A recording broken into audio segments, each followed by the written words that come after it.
Welcome back to the last episode of the Comic Lyric podcast ever. No, just 2025. Just 2025. How'd you go in there for a second, listeners? Matt, what would you do while you were pooping? What would you do when you're walking somewhere, or the dog, or just trying to keep the thoughts out? Because that's what podcasts are really for. That's what podcasts are for. Don't think, or you'll think the bad things. And the bad things, you push them away long enough, then nothing will ever happen, and it's good. And then you go numb.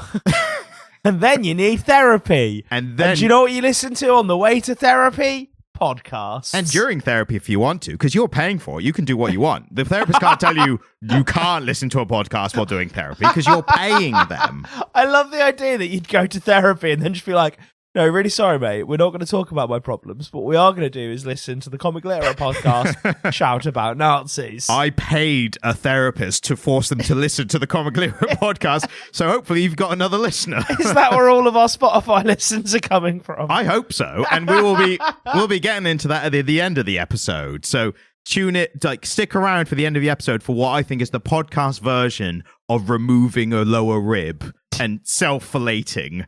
This is the podcast version you're going to get at the end. Also, do you think that intro was funny enough that it'll make it into next year's clip show? I'm going to be honest, I'm probably not going to make a note of it. But that's only because we've had better ones. Like, we've raised the bar pretty high for ourselves. I think we need to get full Inception, though, where there's a clip within a clip. Something from last year's clip show makes it into this clip show. I think the intro of last year's clip show or this year's clip show will be in next year's clip show. But also, I can almost guarantee I won't remember this at all. And won't make a note of it. No. So this is my favourite episode of the year. I think it's second to the clip show, because that is literally an aggregation of our best moments, as decided by the editor, who is me. But this is the second best, because it's just talking about the entire year of comics the best and worst of the comics brackets that we've read, close brackets. Because I think that distinction is very important, because if anyone actually looks at all the quite amazing comics that we've not covered, and I have made a little list of the honorable mentions of comics we've not covered, so we will address them. We're going to have an opinion on something we've not read on this podcast. We're just going to acknowledge them. Also, I've read some of them. We just haven't covered them on the podcast. So that's why basically it's me being like, I know this one was really good and we didn't get around to it. Like that's basically. I mean, I did take 2 months off this year. Yeah, around about. And we had some great banked episode content, which so you've listened to some of it by now. Maybe you haven't. Maybe you should go back and listen to it again. But we've also got some more coming out after this. So we'll give you a rundown of the schedule at the end of the episode. Yeah, because I'm not even sure. We're doing it all. Anyway, we covered a eclectic list of comics. I don't know if I'm using that word correctly, but we've covered quite a bit. So we're just going to go through what we covered. We're going to make little arbitrary awards and genres of awards or whatever, just to amuse ourselves. I have 2 years worth of medals to send out. Yes, hang on. So you're telling me you haven't sent out last year's and the year before's medals? 2023, no. Wow. People are waiting for them. I know.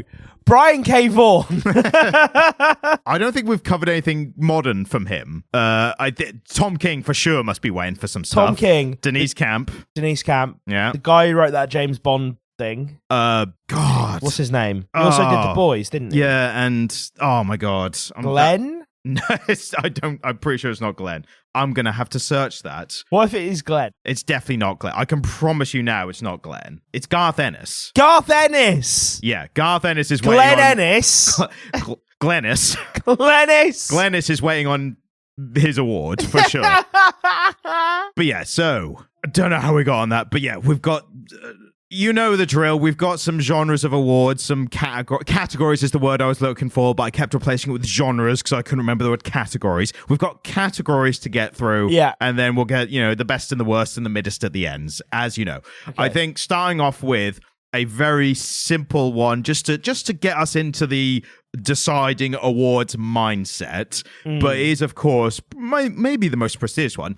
It's the best comic book movie that we reviewed this year. And the categories, well, I just bring the list up here in front of me, are Fantastic Four First Steps, And that is the list. So, who do you think's won? I mean, it's a neck and neck competition. There would have been another nominee if I'd managed to successfully drag you to Superman, which I do think you should have seen and should still see and would enjoy. I mean, next year you're definitely going to get me to Supergirl. Yep, Supergirl. There's also a new Spider-Man film out. I might watch that. Yeah, and then towards the end of next year is Avengers Doomsday. There's only one showing a week I can go to, though. We'll go. I'll make it work. Cinema City in Norwich do one showing a week, which is baby friendly. Right. And they just show whatever film they want. So it's whenever. So when you say you can go to one showing, not of the film that we need to see, just of any film. Yeah.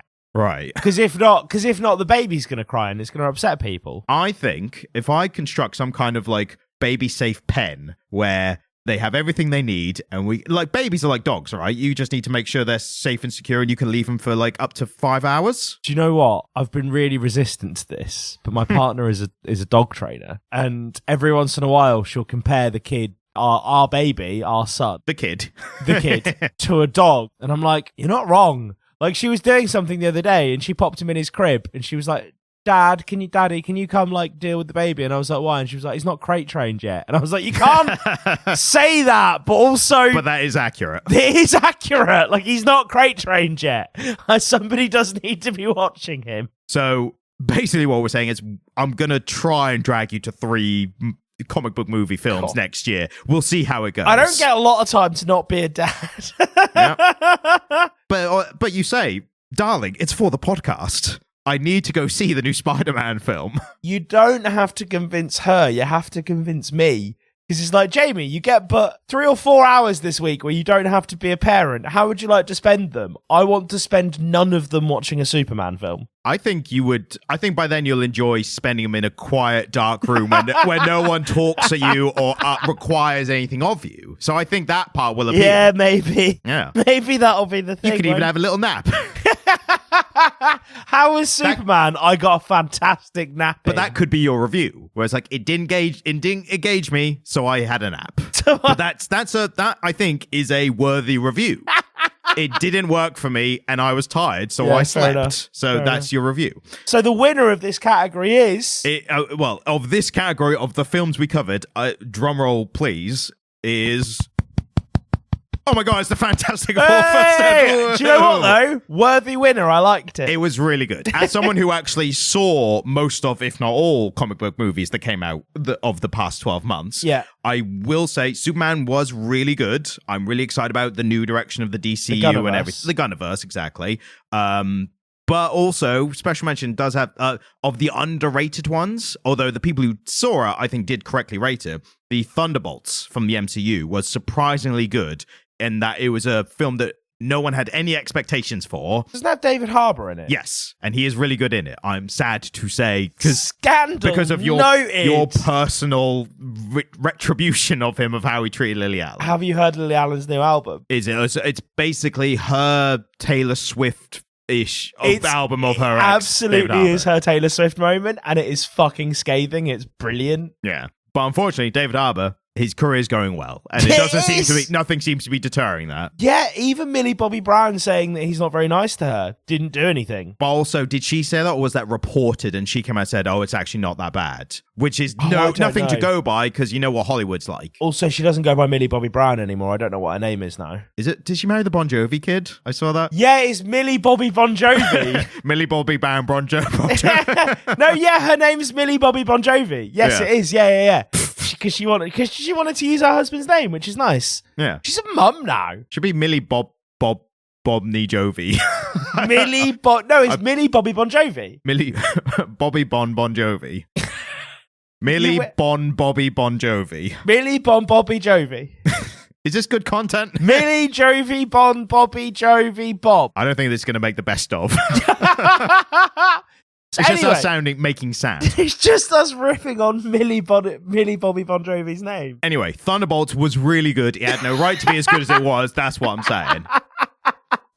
That's how we got to Millie Bobby Bon Jovi. And if anyone's listening hasn't seen it, I highly recommend. I think it's on streaming now. Watch the Thunderbolts. It's better than you expect it to be, is what I'm saying. Is it on Disney Plus? Yeah, I'm pretty sure it is. Yeah, but I definitely have a Disney Plus subscription. so you should watch. You should watch Thunderbolts for sure. You should rewatch Fantastic Four just because how good it was. Yeah, Yeah, I mean, it wouldn't hit as hard anymore. it doesn't it hit harder now because you are a dad now, Yeah, maybe actually, yeah. and you The can say, pregnancy stuff was pretty... and you can say especially now. You can say Speaking as a father, so as a parent. as a parent.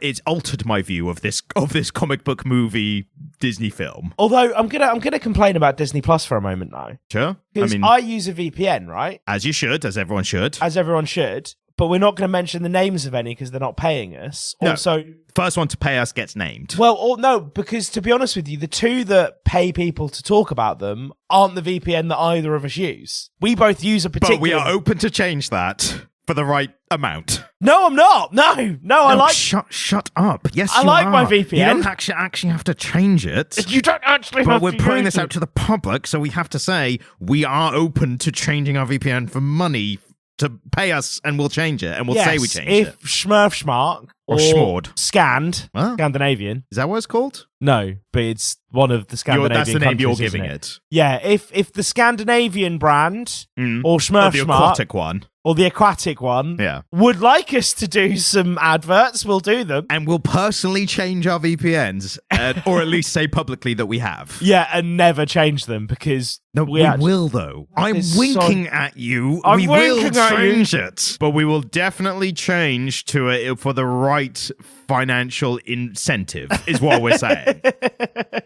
And also, Anyway. we'll use what's the fresh HelloFresh? Whatever Hello that is. Fresh. Yeah, we'll say that's good. We'll do HelloFresh. We will, like, short of the only thing that I think we actually have, like, that I want to retain credibility for is assessing the quality of comic books and, to an extent, comic book films. Short of that, my opinion is for sale. Fucking Raid Yeah. Shadow Legends. Coke, Pepsi, I'll do both. Yeah, Raid Shadow Legends. Yeah, I'll say that's great. Crypto, I will swindle the fans. Fucking Hawk to a coin. Yeah, we can make a comic literate coin, We could make the comic literate coin. and we could tell people that It could be will, a Mario coin. yeah, it will benefit people's lives if you bought it. Yeah. And then when it's high, we sell our share and we rug pull the listeners. That's Yes. how it works, isn't it? Yeah. So what Ryan's telling you is that we're going to start a Ponzi scheme. Yep. Or an IPO. I think professional, the modern term is an IPO, I think. An offering. Yeah, I've heard those terms. I think that's the new, because you can't say Ponzi scheme anymore because people know what Ponzi scheme is. You have to say IPO or offering right, or yeah, coin. yeah. Because if you tell people it's a Ponzi scheme, they can Google it and be like, "Oh, that's what a Ponzi scheme is." I think in this day and age, if you released a coin called Ponzi coin, people would be like, but it's a double bluff though. So I will buy it, actually. And then in the T's and C's, you literally This say, is a Ponzi scheme. Yeah, like this is a Ponzi. Well, it's like, but they're telling you, so it must be honest. Like, they're telling you it's actually a thing. Like you are just giving us this money, Yeah. right? Yeah. You're never going to see it back You will again. lose money Yeah. by buying this. And I they're bet like, people would do it. I think so. I bet if you minted them a little NFT that said they bought the Ponzi coin, people would do it as a collectible. yeah, that I was scammed, the NFT. Yeah. And you're like, but that's going to be worth something because barely anyone bought it, but it's going to be a big story. So I'm buying it. And then it you will number increase them. in value. Right. Ryan and I don't make a podcast anymore. We're starting an NFT Ponzi scheme. Yeah, but I think we need a bit more like people to start off with. So we're going to keep growing the podcast in the meantime, but heed our words. As soon as it gets even more successful than it is now, we will scam everyone who's listening. Right. Awards. But We need to do the award show. The award part is we do have integrity when it comes to the awards. This is the important bit. Exactly. Yeah. So we've given the best comic book film adaptation is the Fantastic Four because it's the only one we covered. That was the joke. So of the comics we covered, I think starting off with, I think the niche one, the smaller one to start off with, I think best horror comic. Yeah, because cool, we do did, it. I think, actually covered enough that we can make a little genre of Is it a broad enough bracket this year? I think only because of spooky season. Like, because we do that month, I think that's the only thing that guarantees we've got at least 4 options. And to be fair as well, some of those were older comics.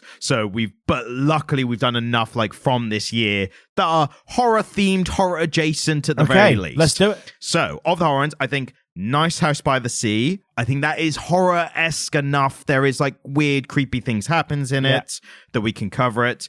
Exquisite Corpses, a lot of violence. Yeah. So, naturally horror-themed. Beneath the Trees, Where Nobody Sees, sequel, Rite of Spring. Yeah. I mean, that is about serial killing, so it's got to be in there. Universal Monsters, The Invisible Man, which we'll get into, and The Lucky Devils, which is not horror comic, but it is about hell and devils.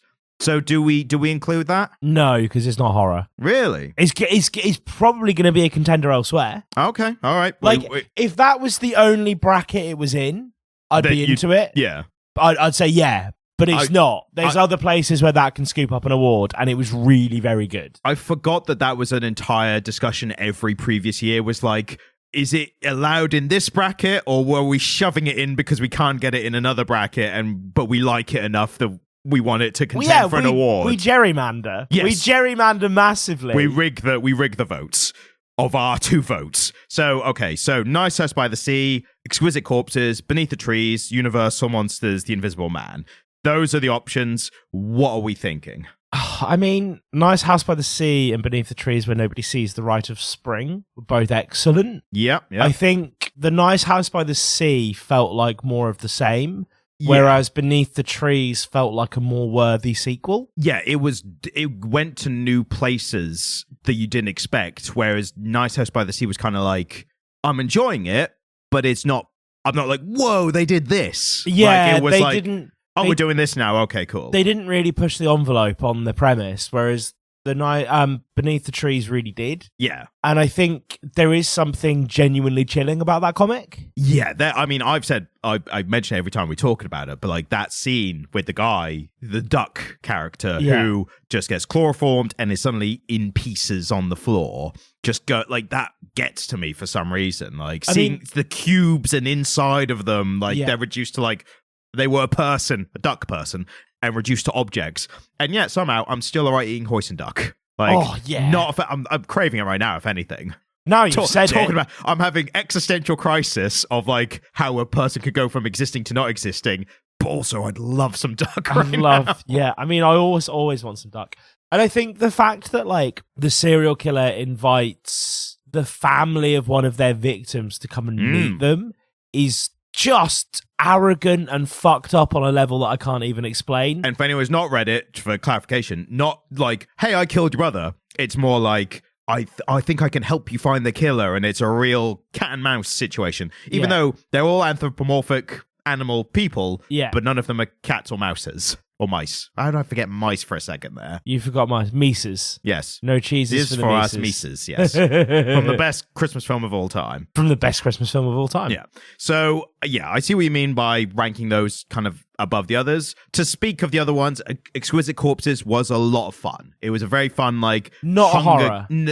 Horror-esque in that it literally takes place on Halloween. I see why it's in this bracket. Yeah. But I don't think it's good enough. It's a thriller. Yeah, and to clarify, we are assessing, gathered by how you're talking about them, we're not saying what's the best comic of the horror ones. It's which comic was the best horror comic. Which one did horror the best. And then The Invisible Man is obviously a very classic horror. Yes, and I think they did a really good job following on from like where that original film kind of there was a prequel essentially. It was like a rewriting of before the 1930s film. I liked it. It was really good kind of character study of like, what if a person was invisible? It's like, it's not the invisibility which is the scary part, it's the person. Like who becomes fucking lunatic. Exactly. And a slow kind of decline is that how he's like the kind of unreliable narrator of it, always like, people are mean to me and that's why I'm like this. And then you see the everyday things. It's like, they're not mean to you. They're just normal. Like you're the one who's like taking it the wrong way and stuff.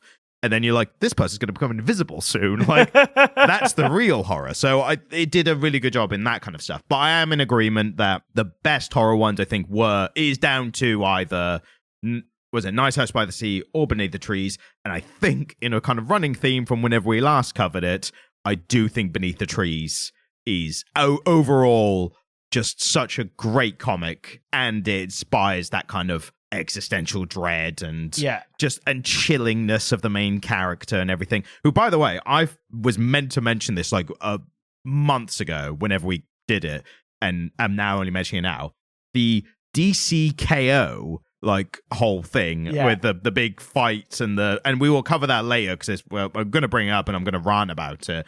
But just to mention this part now, they are introducing other characters from other series are going to be involved in this DCKO thing somehow. Yeah. The big one that people lash onto as the main thing, the main bit of news was Homelander from The Boys is somehow going to be a part of it. Doesn't make any sense. Yeah, but they're probably going to do Homelander versus Superman somehow. What's amazing is the characters they're introducing, they're not DC characters. No. That's the most surprising. They've made these deals with these kind of third-party publishers to be like, let us use this character in this thing and it's exposure for you because it's fucking DCKO. Yeah, like, and it's huge. Huge. Your Boom Studios, which does good stuff, but is in no way like comparable in terms of reach. And nobody's as big as DC in the industry other than Marvel. Exactly. You know, they're one of the big two, aren't they? And Image is the close third. Like, yeah, but DC and Marvel DC and Marvel have been there from the start to the extent that they invented the conventions of this genre. Yeah, absolutely, When you're talking comic books, you're generally either talking DC or Marvel, aren't you? So anybody who's in this space is going to be like, DC wants to play with one of my characters and they're offering me a lot of money to do so. I will take that money. I wouldn't even blame if they jumped at a chance without the money. Yeah. Like, they're just like, can we use your character and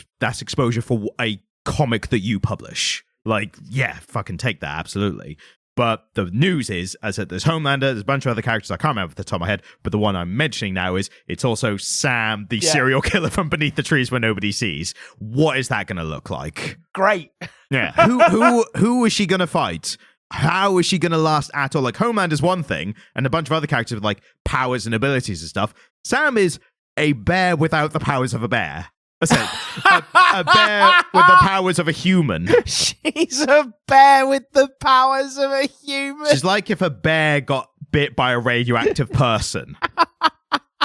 That's so true. But is also a psychopath serial killer. She's just, she's just unscrupulous, isn't she? She's quite smart. She's quite devious. Like, she's got that going for her. But if she's going up against, like, I don't know, bloody a Captain Atom or something, like, or Firestorm or one of the Robins, I don't think she's going to do very well, you know? I mean, Dick Grayson would she would be putty in Dick Grayson's hand, though. I don't know. How much of a psychopath is she? Like, because put it this way, if she's got, like, zero feelings, then, you know, Dick Grayson's, he's a great man, but he can only do so much. If there's a little bit of humanity in there, I think Dick Grayson's ass could bring it out of her. Yeah, I mean, Jason Todd's going to have no hope, but... No, and but when you arrived, I was in the middle of reading him versus Joker in the DC round, so I don't know how that's gone yet. Dick Grayson or Jason Todd? Jason Todd. Jason Todd. Yeah, because, you know, Crowbar. Oh, shit, yeah, fucking hell. Exactly. Hey, buddy.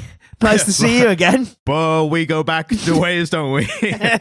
We've got a history. I didn't used to be into comic books, and now I know, like, deep cut Jason Todd lore. You say deep cut, it's like one of the most important thing about him. The fact that you know about Jason Todd at all is the deep cut. Yeah. But if you don't know comics...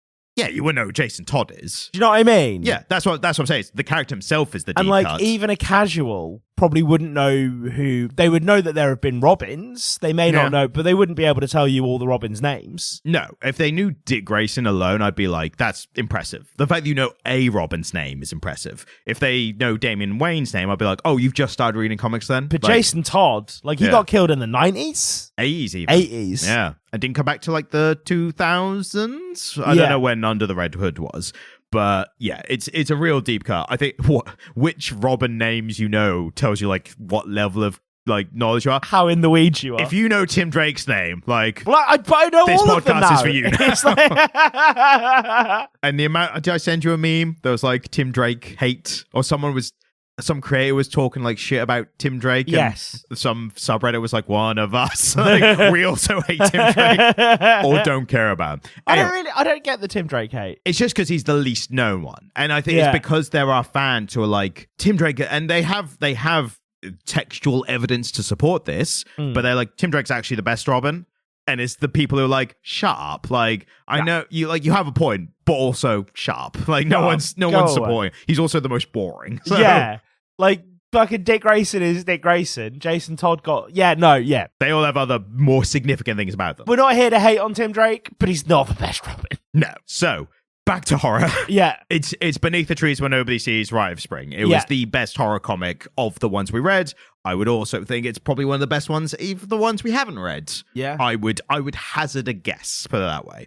So, getting into the kind of bigger titles. So, I've separated them into DC and Marvel. Do we want to do a best of DC, best of Marvel? Well, I think we should do a best of not DC or Marvel outside of the horror bracket. Yeah, no, you are correct. I've jumped ahead a little bit, so thank you for reining me in. Best non-superhero comics. We've got the Power Fantasy. Mm-hmm. Nice House by the Sea. Yep. Again. Redcoat. Yep. Which was one of the ones that I had to go back and double check. When I saw it on the list, I was like, oh yeah, we did that. Like, I liked it. Yeah. It was pretty good. Animal Pound, which was very good. We had a lot to say about that. Exquisite Corpses again.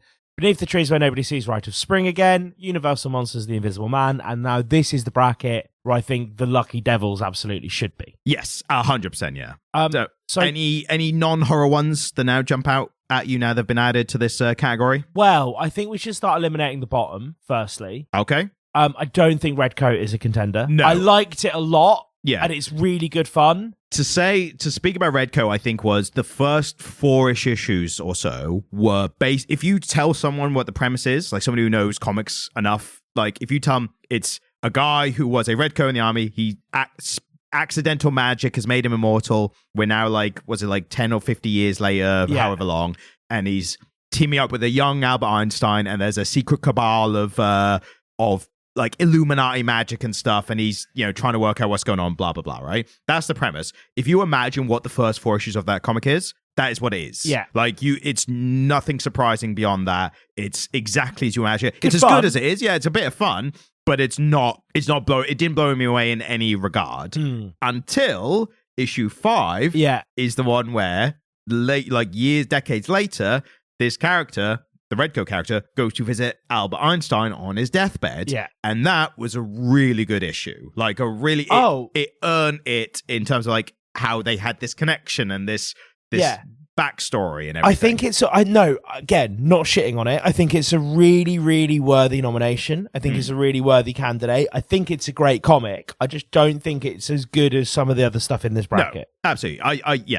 Everything else we read, and like we've said this before, we read almost exclusively good comics. Like I bring good stuff for us to talk about. Yeah, we don't read stinkers anymore. But sometimes we also do cover the most popular comics, and we have a lot of criticisms about those, which we will get into. I feel a really similar way about the Power Fantasy and Exquisite Corpses. I think, a lot higher on the Power Fantasy than you were. You liked it a lot more than me. Yeah. I got a bit bogged down in kind of what it was trying to say and how it was trying to say it, I think. It was a bit of dry world building, wasn't it? Like, not as dry as some stuff we've read, but... Very dry world building. And they had this obsession with ethics and morality. Yeah. And I don't think they fully really understood or got to the heart of the moral issues they were trying to play with. And so for me, when you write something called The Power Fantasy, and it's a conversation about the moral position of power, they should have had that stuff a bit more nailed down than they did for me. See, for me, what I enjoyed was how it wasn't nailed down, because it said more about the characters than... It wasn't an objective discussion of morality. Yeah. It was the characters' individual views. So no character was correct or incorrect, but it was like, well, they're all incorrect in a sense. And I think if this was... But I think there's going to be other things on this list that we're going to agree on more easily, and that's the point. That's fair. I'm just staying for the record. I think the Power Fantasy, I would put it higher myself, but this is you rated it more highly than I did. Again, not to say I didn't like it. Yes, I liked it plenty. I thought it was a really interesting comic book. I definitely want to see more from the writers. Yeah, but for me, it just doesn't edge out the other things in this ultimately very competitive bracket. Yeah. I feel the same way about Exquisite Corpses to a lesser degree. Yeah, it was a lot of fun, but that's all I can really say about it. Like, it was very stylized. It was very style over substance kind of comic. Although, given that Donald Trump has just started talking about the Patriot games... It might be starting, but it's not going to be... The issue is the Hunger Games and Exquisite Corpses very soon may just be non-fiction. Yeah, but the difference is they're not going to be like highly skilled killers. They're going to be like rednecks with guns. A teenager from Iowa. Yeah, exactly. So, and here we've got the contender from the great state of Wyoming. From Delaware. We don't know if that's even a state or not, or what Delaware's famous for, but he's here. He's here and he's murdering somebody with a block of cheese. And No, that's Wisconsin. Wisconsin. Yeah. Wisconsin's The the great cheese state of Wisconsin.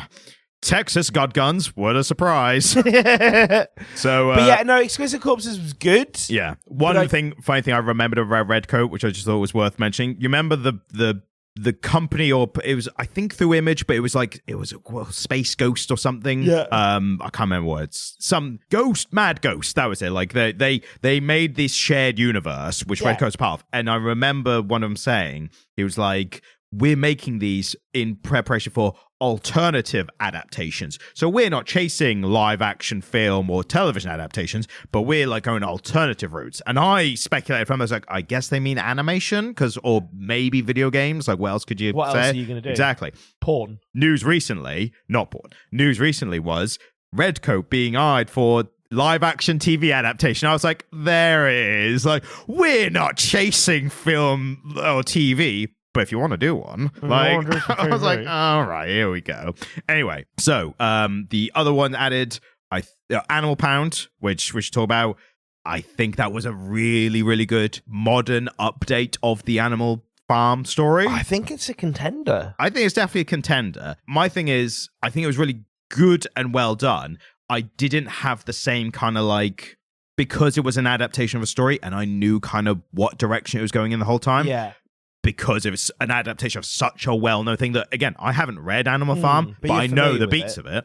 And I didn't have the same, like, what's going to happen next? And for me, as just any kind of fiction enjoyer, or per viewer, whatever, I kind of need that, like, I'm invested. I want to know what happens next. And I had that to a degree with Animal Pound, but it was more like, what is this version of a bleak ending going to be? As opposed to, it sounds redundant, but I do kind of need at the end of the day, I need a little bit of, will the good guys win or not? Like, that's, I get it. Something I think I need from the best of the best. It's not to say Animal Pound was extremely written well. I mean, it was about authoritarianism. It was written by former CIA spook Tom King, so he had a inside knowledge of these kind of things, and it shows. But he's also an extremely talented writer. So yeah. Which brings us on to the thing that I think, I'm going to be honest with you, this would be my pick.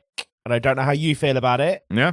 I don't know if I'm going to need to make my case or you're just going to come in hot as well. Go. You start off, obviously. The Lucky Devils. Yeah. What do you have to say about it to convince me? I'm not saying which way I am or the other, but since it's your topic, why do you think it's deserving of the best? I loved the way we had these two concurrent stories whereby the Devils kind of had their own economy and their own motivations for doing what they were doing. But then we also had the story as it was happening in the overworld. Yep. And I loved the points where those two things started to collide, where the Devils had to sort of break from what the rules were for them and be like, by the way, somebody's going to come and see you in a minute and you need to tell them a lie, right? Yeah. I think the characters were drawn so complexly. The characters were drawn with real sort of nuance, human and devil. I just think this was the best constructed story of everything we read this year. I would agree with you. The story was it had me wanting to know what happened next, but also it didn't feel like nothing was predictable in it. And I do think it goes a long way that it's one I feel I need to finish. Yes. Unfortunately, by the time we got around to it, I was like, it's only released this many. We're getting to your maternity leave. I was like, we kind of need to cover this now. We just need to do it. Maybe we'll like jump back in like later if, but it's one I need to finish. So it's got that going for it. I think I can't help, and we had this discussion in the episode when we were talking about it. I can't help but compare it to the spiritual. It is a spiritual sequel to 8 Billion Genies because it's by the same people, and it's within kind of similar themes of like human want and desire and need and that kind of stuff. There's the broad existential aspect to both of them, isn't there? Yes, and it's literally people getting their own genies versus people having their own devils. So it's literally almost like a 1-for-1 thematically, and I do think Lucky Devils distinguishes itself like quite successfully. I think it's a hard one to judge. Again, maybe it's unfair to judge on 8 Billion Genies because one of the best things about 8 Billion Genies is the ending. And obviously we haven't had the ending of the Lucky Devils yet. Yeah. So in trying to compare it, again, is it is it even fair to compare it to another comic in itself? We should be comparing it to the other comics that came out this year. Yeah. So yeah, Lucky Devils was one of the ones I think impacted me the most. It was one I was looking forward to the most. I definitely didn't feel I wasn't disappointed at all. I had high hopes for it, and I think it met those high hopes. And again, maybe it's other things having less, like other things benefit from not having as high expectations. So when it supersedes them, you're like, this is amazing. Whereas something you have high expectations for and it meets them, you're like, yeah, it was good.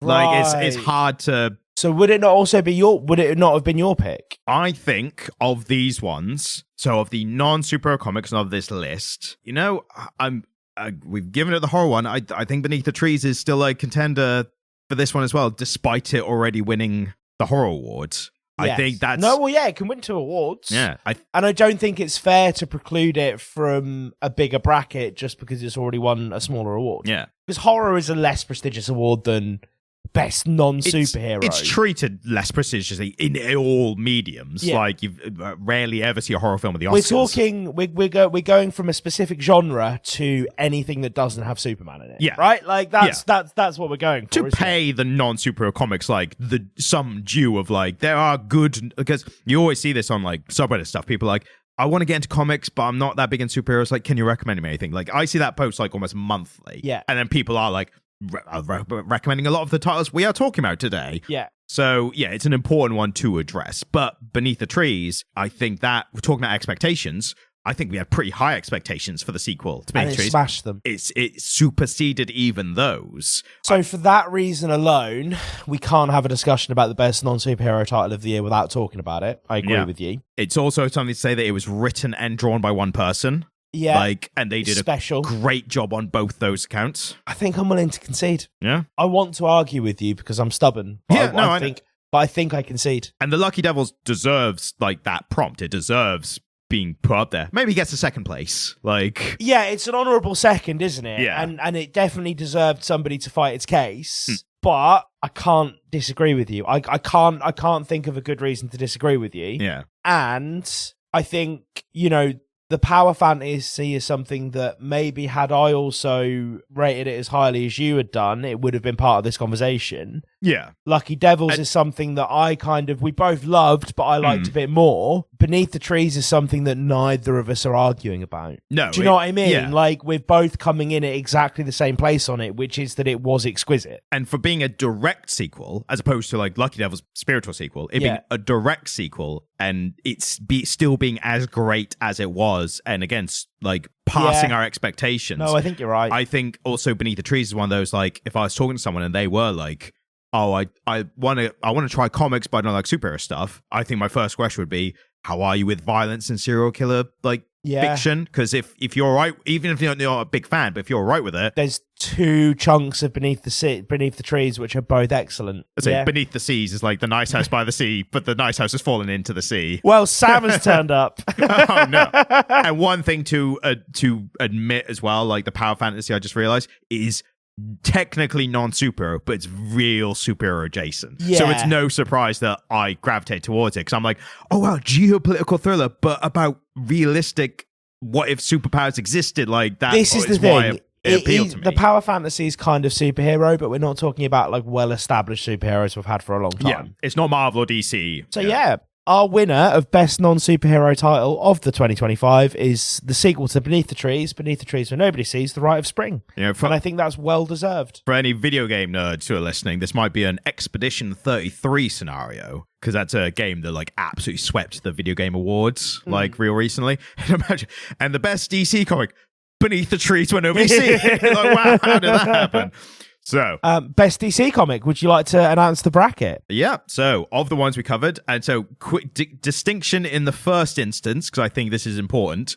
2 separate entries I've made here, and I think you'll agree: Absolute Batman and the Absolute Batman Annual. I saw that, and to be honest with you, I completely agree with you, because if we're taking Absolute Batman as a whole, not getting anywhere. The Absolute Batman Annual, we need to have a discussion about that. Because the Batman Annual, for those who didn't read or don't know about it, somehow fucking slaps. It was, for one thing, Daniel Warren Johnson, who's one of the best writer artists, like, doing it today.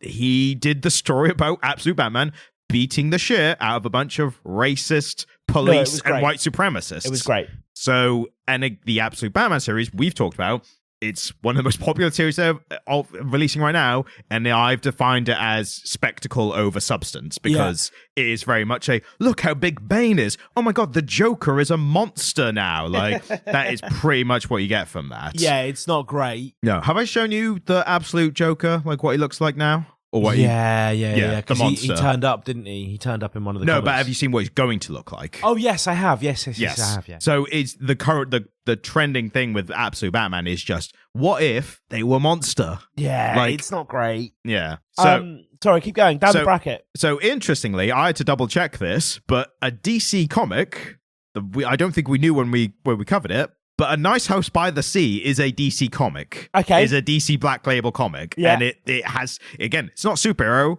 but it is published by one of the big superhero publishers. So it can go in there. Yeah. So this one I had no memory of, and I had to refresh my memory of this. Basically, we covered Batman towards the end of the Chip Zdarsky run of Batman. Yeah. And I think the reason we covered it was a collection of issues called The Dying City. Again, I don't remember anything from the story at all. The only thing I remembered, or at least refreshed my memory of, the reason we covered it was for me to be like, this is what modern comics are like. And I didn't remember it either. No. I refreshed my memory. We don't need to talk about it. No, exactly. It's just not. It's a real unusual low for Zdarsky, and also kind of supports this thing, like I've said before. Great writers, great comic book writers, they're given Batman, and it's just like, meh. Oh, I can't. And we speculate what it is behind the scenes. Maybe it is like publisher interference where they're like, no, you actually have to do it this way. And it's like, oh, it's not as bad. Oh, it's not as good as I normally make or whatever it is. But the main reason I think we covered it was to show you, I was like, I think you had a higher elevated like bar of how good comics were. Yeah. So you'd be talking about something, you'd be like, yeah, it's pretty good, but like most comics are like this kind of level. And I always had to be like, they're really not like, I don't give you the mid schlop that is most of the main two comics. So I think we covered that as like this is the bar. This is like middle of the road. And it really readjusted for me, didn't it? Yeah, I remember. exactly. I remember. So getting into what I think actually might like affect the awards. Absolute Wonder Woman, which I really like, and I will argue it a little bit. I also really liked it. Yeah, Absolute Superman. I've got a lot to say about that, but not in the positive direction. Absolute Martian Manhunter, one of my favorites from the year. Yeah, 100%. Peacemaker presents the Vigilante Eagly double feature. I mean, it's whatever. It was a fun ride, like at the very least. Yeah, and one thing that. Going through the best of stuff and remembering things we've said before, realizing mid-episode that the vigilante depiction of autism in comics is actually surprised by the level of fictional representation. Actually surprisingly good because he wasn't a immediate genius who couldn't look people in the eyes. And then this Supergirl, was that like the kid-centered one we did? Yes. Yeah, cool. Just double checking. And then the first issue only of DCKO, where we actually spend most of the episode predicting the brackets because they released a bracket, like all the characters who made it into the tournament. Here's the brackets. Here's who they're facing and how it all That's a whole out. thing, isn't it? And then, you were on paternity leave when this released, so we couldn't I address know it till about now. it. But I told you about it anyway. Then, the first round was a free-for-all scramble with all characters. They didn't do the brackets. It was absolutely pointless doing the first round brackets. And yet, even though it was rendered pointless, somehow one person from each bracket managed to make it through to the next round. Yeah. So the next round brackets were all being done right now. Yeah. But it was like, why put these characters into like, we're going to see Cyborg face Swamp Thing?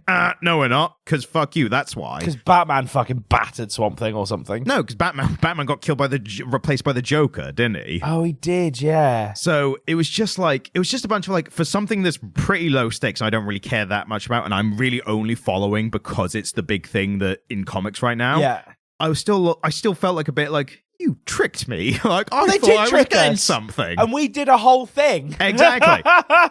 And initially, when I saw this, I was like, oh, our entire bracket predictors are fucking for nothing now. Yeah. And then once I saw who made it through, I was like, okay, we're still our predictions are still kind of in place. Yeah. We're still in the game. And then for some reason, you've put the Absolute Batman annual twice. Yeah, I liked it so much. No, I think I put it at the bottom and then I moved it so we could remember to talk about the two distinctions. So let's just cut out the bottom.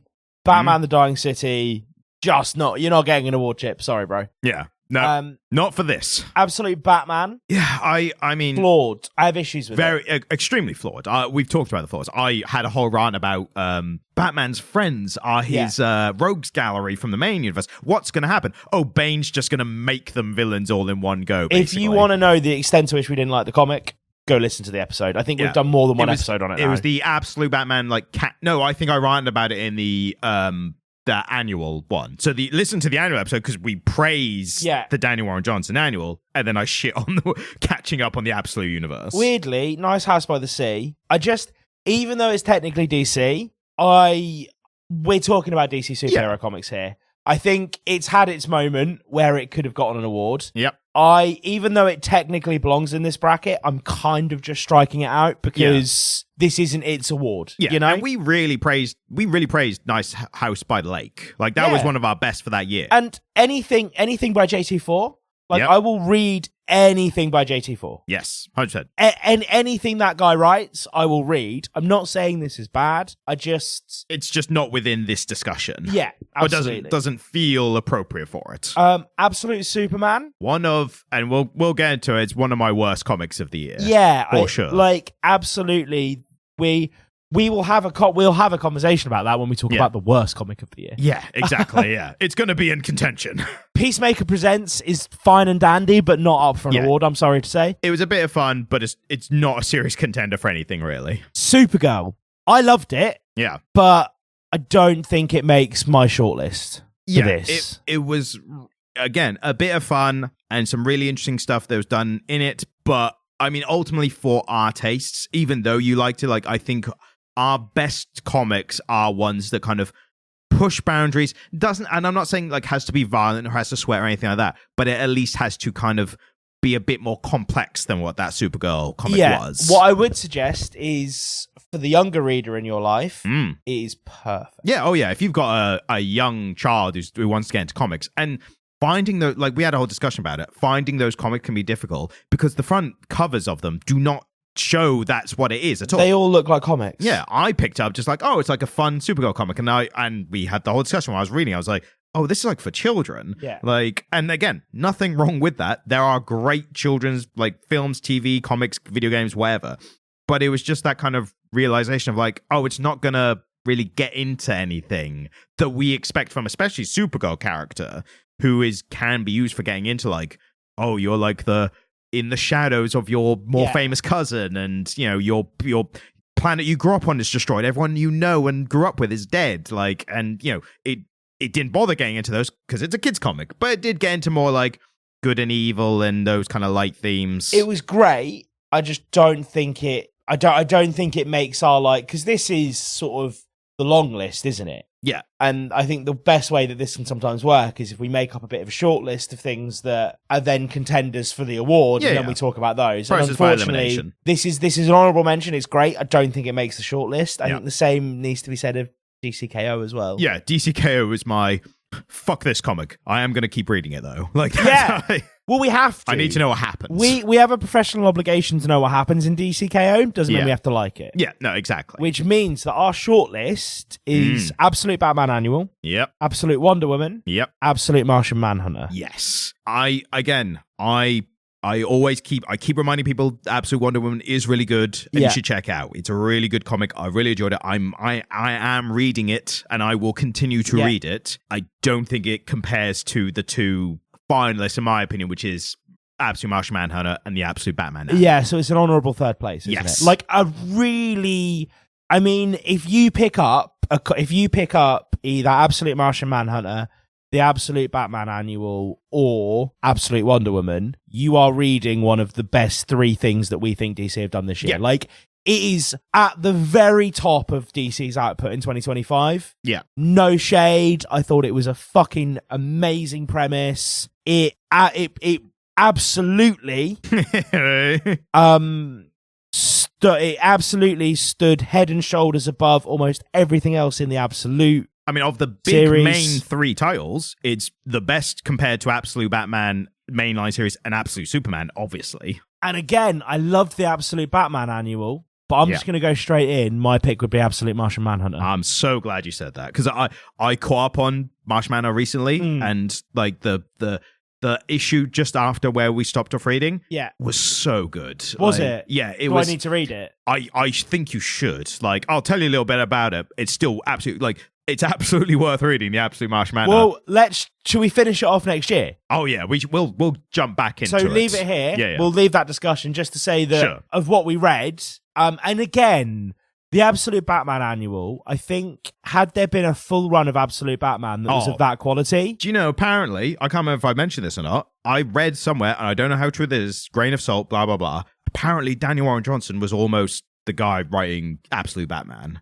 Wow, that would have been a different... And I think the reason he missed it is because he was doing Transformers. Right. That's the rumor. And like, imagine if entire series of that Batman, like as the main one, like imagine if that was the first issue. Even if he did the same story, just in his art style, like again, the story is not much to write home about. But if I saw it in Daniel Warren Johnson's art style, I would be way more on board. Yeah, I think had that annual, had it been a full length run in the style of that annual with the kind of quality of content we got, it would have been an obvious winner. And I'll admit something as well, like, for as much as we loved it and enjoyed it, I do think it is a bit of a free hit of like, what if Batman beat up some racist police? Like, there's a little bit, again, I keep talking about it like style over substance, even though it really appeals to us, that is a bit style over substance. Well, I mean, it's obviously going to be a winner, isn't it? Yeah, exactly. That's what I mean. It's a bit obvious. And I think a part of like assessing stuff and reviewing stuff as we do, it's part of recognizing your own biases. Like, I really love it, but it did something that I was going to love, you know? Whereas the Martian Manhunter run was complex and gripping and beautiful. And we had no connection to Martian Manhunter character beforehand. Like, I know way more about him than you did, but I didn't even know who he was. Exactly. And I loved it. And the art is stunning. Yeah, they are gorgeous. This is to speak towards the end, this is a contender for best art. Yeah, it is, isn't it? Yeah. 100%. But yeah, so our best DC comic of the year was the Absolute Martian Manhunter, and you should absolutely read it. You should absolutely read Absolute Martian Manhunter. But you should also pick up a copy of Absolute Wonder Woman. Yes. So, Absolute Martian Manhunter, best DC comic of the year. Yeah, totally. So, best Marvel, and we, surprisingly, I didn't realize this, did not read nearly as much releasing Marvel this year. We didn't read a lot of Marvel, but we had a very clear focus. So, the Marvel comics we read this year: Ultimate Spider-Man, Ultimate X-Men, The Ultimates, all of those continuing from last year, Ultimate Wolverine, Daredevil: A Cold Day in Hell, which I didn't remember. Really? I had to go back and double check it, and then Captain America. Again, we did a bunch of Captain A this year, so I had to go back and double check which of the Captain A's we did. And this was Captain America. The series reminding everyone that Chip Zdarsky is actually a really good writer and always has been. That's a fucking contender. Yeah, he just fell off a little bit during that Batman run, which is common for great writers. So, the Ultimates. Yes, I caught up with the Ultimates, and while I think it is ramping up, I mean, it's definitely one of the best Marvel series that they are doing right now. I was just remembering, like, going back to and catching up to it, reminded of all the good stuff that even happened while we read it. I mean, we had it's a comic of individual issues, which sounds dumb to say, but it is literally like remember the issue where this thing happened for the entire issue? Yeah. One I think our both favorites was the issue of Luke Cage, Ultimate Luke Cage. Yeah.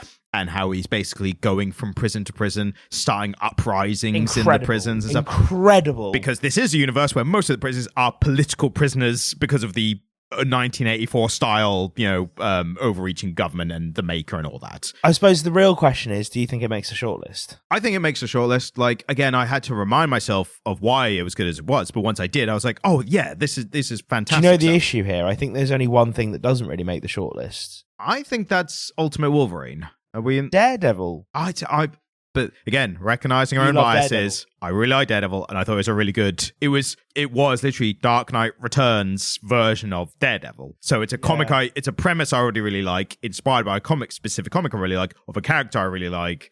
I thought it was really good. I liked Ultimate Wolverine. I think Ultimate Wolverine, I enjoyed it, but in looking back onto it, all kind of my memories of it, like, it was really grim and dark a lot of the way through, and there was some good violence and stuff. But yeah, it was the one that in retrospect I now realize I'm like, oh yeah, I should probably catch up with that. I don't mind if it doesn't make the shortlist because it wouldn't have been my pick anyway. That's fair enough. So, well, I suppose the real question here is there anything on that list that you don't think makes the shortlist? I think for me, the only one that doesn't is Ultimate Wolverine. Okay. Ultimate Spider-Man, to be fair, and again, like trying to be fair to this, I really like Ultimate Spider-Man. Yeah. I will concede that this year, like the actual comic itself, the story itself, has been quite dry in that it's building up towards like what I think is going to be a really good ending. But I think they did a lot of like place setting, and we had some excitement with like, was it his son Richard Parker's suit turning into Venom and stuff like that, which was cool. But around that, there was stuff I really enjoyed, but it wasn't quite the excitement of when it came out last year, where it was like, check out this story, like, and Spider-Man's got a family and he's settled down and he's Spider-Man, and it was really well written. But I will concede Ultimate Spider-Man has not been its best in this year, but I think in support of its coming like building finale and everything. Yeah, I put it this way, I caught up with it and it's ramping back up, like it's getting really good. I also had a little look at it. Yeah, so I will admit that I can excuse it not being the best of this year, but I think its finale over the course of next year might be a 2026 contender, you know? Yeah, which is weird because that probably would have been my pick. And Ultimate X-Men, I've got a kind of similar thing with that because as good as it is and has been, we've like, again, I was doing the editing, getting the best of clips together, right? Ultimate X-Men, we had a lot of discussion of like, what happened in the story between these issues? Yeah, and I think we both loved the fact that it didn't spoon feed us, but also got a bit lost in it, didn't we? Exactly. Yeah, it's that kind of thing. You readers are never happy. So story's too easy and spoon fed to you, and now it's not. And now you're confused. And like we're never happy. And like, yeah, we are. We're like happy. Goldilocks in the fucking porridge, mate. We want it just right. Exactly. We are fickle. No, it's excellent, and it's definitely on the shortlist. But I don't know that it would be my winner. Another one, writer artist, Peach Momoko. Peach Momoko has done such a good job. She's fantastic. And again, if Ultimate X-Men does fall off, or not as enthusiastic for it as we were when it first came out last year, I'm still very high on her, and I want to see what else she does. Yeah, 100%. Captain America. I liked it a lot. Real solid stuff. Like solid always sounds like a bit of a backhanded compliment, but it's like it was the most like. It wasn't exciting or crazy or like shareable panels or anything like that. But it was a really, really good story. Good, man. Really well written. The one where he came back, wasn't it? Yeah, and there was a new Captain A, and yeah. And this Captain America's been like cynical going through like Vietnam and Iraq and Afghanistan and everything. And like Steve Rogers from the war is like, come on, chaps, we're gonna give Jerry a good bloody, he's like, give Jerry a bloody good thrashing. Yeah, but now. Yeah, we're just going to be talking about like all the stuff that's good about it again. Yeah. I think that Captain America is what I really enjoyed about like the early Ultimate stuff. Like solid writing, new character, new situation, and it's all good. And there is a bit of a drop-off struggle where it's like the writing remains as solid as it is, but then you're kind of going, it feels like you're going just kind of by the blocks, like, and then this thing happens, and this thing happens, and it can drop off a little bit sometimes. I think we've had the same issue with all of the Ultimate stuff this year. Yeah. Where it's all kind of building towards the ending, and without having access to the full picture, we're seeing incomplete titles. True. I do think of the Ultimate titles, the Ultimates, I think is the best. Yeah. Because, and I think it gets a little bit of like a cheat almost, where because they are individual issue stories, that keeps it feeling fresher. It does, yeah. Whereas with the Ultimate X-Men, Ultimate Spider-Man, it's like, we're still dealing with this thing, and it's been going on for a while, and you're kind of like, where's this going? So really that means it is between the Ultimates, Daredevil, A Cold Day in Hell, and Captain A. Yes. And I will concede, like I said, I really like Daredevil, Cold Day in Hell. It might was be good. Yeah, it was good. Like, you have a bias because Daredevil is pretty much your favorite superhero. He's my guy, yeah. But there's nothing I can say to really detract from how well written that comic was. Yeah. Except for the fact that I enjoyed Captain A more. That's fair enough. And yeah, for me, I'll concede this between the Ultimates and Captain America. Ultimates was our best of, I think, last year or the year before. I can't remember one of those. I think Captain A was just more solid. Yeah. I'll tell you what, For the Ultimates, I think it's gearing up to a big thing. I think it maintained the highest quality in between. We get peaks. to have this conversation again at the end of next year. Yes. Yeah. But I think Captain America, for only having just like 5 or 6 issues as by the time we read it, I think it was really good. Buddy, Doom and Captain America being like, we both hate Hitler. And Captain America's like, hang on, what?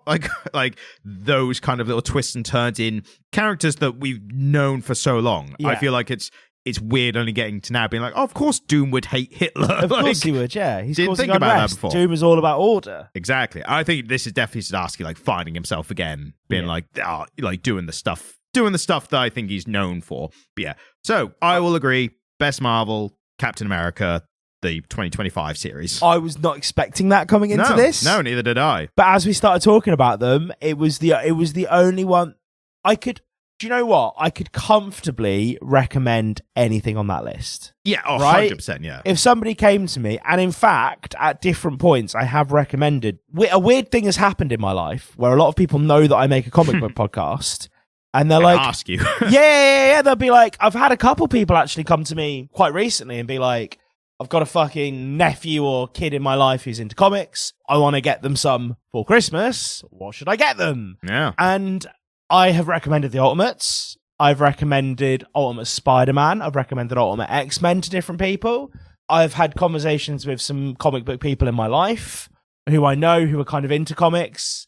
We've talked about what we're reading, and I've always pimped out everything on that list. Yeah. But the thing I enjoyed the most was Captain A. Yeah, I think we had the most kind of like reading like, this is really good, isn't it? And it's, to be fair, again, recognizing our biases, we both love Captain America. We both do like Captain A. But there's also an element of, and I think this kind of goes both ways with biases like that. When you really like a character, if it doesn't meet your expectations, that can be worse. Yeah. Because if it's your favorite character, you want something that's come out to be good of them. Yeah. Like I said about with Daredevil, there is a Daredevil series that's been going on for the past 2 years, and it's pretty like it's like a very mid comic. It's not because great, it's is a it? Daredevil comic that's not that good. I'm like even more angry about it. So yeah. The Captain America, I think that is the best. We're in agreement. So, a couple of titles before we get into the long list where we're doing kind of best story, best art, and what have you. I think just to mention some of the best series that have come out this year that we've not covered. Some of them I've read, some of them I haven't, but just to name them at the very least.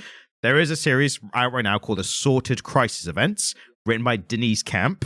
Yeah. And it's been highly we like rated. Denise Camp, don't we? Yeah, he's absolute Martian Manor and the Ultimates. Yeah. So he's doing the best comics of the DC and Marvel, like right now. Yeah. But his own series is an Image series, Assorted Crisis Events. I've seen nothing but rave reviews. Like people are. Have you read it? No, that's the one I need to get around to read. So should we knock that out start next year then? It's one like if it wasn't paternity leave, I think it's something I would have brought to you. I considered getting some of the earlier comic, like because when it was like issue 2 or 3 out, and I thought, should we just cover this now, like just to do it before you go off? But generally, there was other DCKO and Absolute Batman and stuff like that. It felt more pertinent to cover, but that is one we're going to do early next year for sure. Faux show. Batman Dark Patterns is a series that has kind of reinvigorated my fandom of like Batman, like proper like gritty detective Batman, as opposed to Pattinson Batman. Yeah, no, exactly. Yeah, I think it's really close in tones. Yeah. Like, put it this way, if you like the Batman film, this is the comic to kind of support that. Right. Okay. Dark Patterns is a really clever pun on not even pun, but like it's a clever indication of like what it's about. It's a 12-issue series, so it's 12 and done, and it's 3 stories across it. So it's like 3 issues of 4 stories, 3 issues a story, and it covers really interesting stuff. The first one is like a guy who's just like harming himself with stuff, but because he's a doctor who's missed all like vital organs and stuff. Ooh. But he's got like spikes going through him, and he's got like pins in his head and stuff, and he's called the Wounded Man, but he can't feel pain. And Batman, this is like the first story, so I'm not spoiling much, but when Batman, he's killing people, and when Batman comes to him, he's like, if I punch this guy, he dies. Like, he's like on the brink of death because of... And I can't kill people because I'm Batman. Exactly. So it's a really clever, like, there's a bit of spectacle of like, look at this weird guy, but it's a really good series.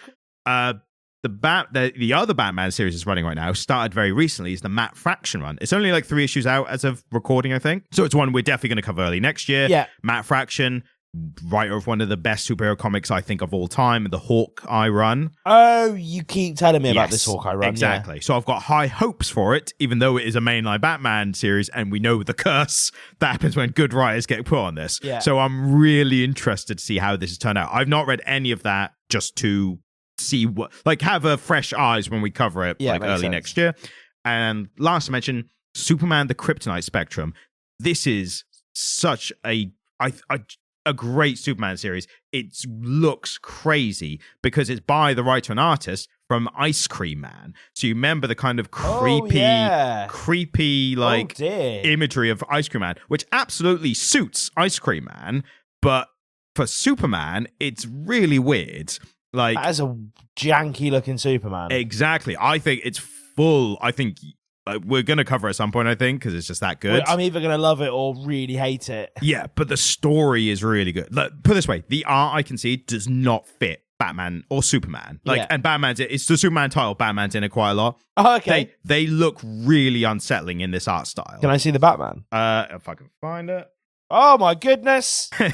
Oh my goodness gracious, that is not good. Yeah, just Google Superman Kryptonite Spectrum. It's in the images. You'll find it. Holy mother, that's going to be an interesting week. But like I said, the story, I'm only 2 issues in. It's really good. Like the whole thing is about different colors of kryptonite and how they affect Superman, because different colors have different reactions. Is pink kryptonite in there? No, not yet. But not yet. It might be. But it's. I think pink kryptonite needed to die a death anyway. Did it exist? Pink kryptonite? Yeah. Yes. What? It was a Supergirl run from like 2006. Okay. Superman's I didn't know in about it, that, to be fair. And Superman is exposed to pink kryptonite, which makes him gay. Is that a story? It is, yeah. Doesn't sound like a story. Fucking Google it. Okay. Well, I stand corrected. I thought you were making something up, but apparently, according at least to the fandom Superman wiki page, I've read the comic because I made a short about it on the Comic Literate TikTok. Yeah. I was genuinely waiting for you to go,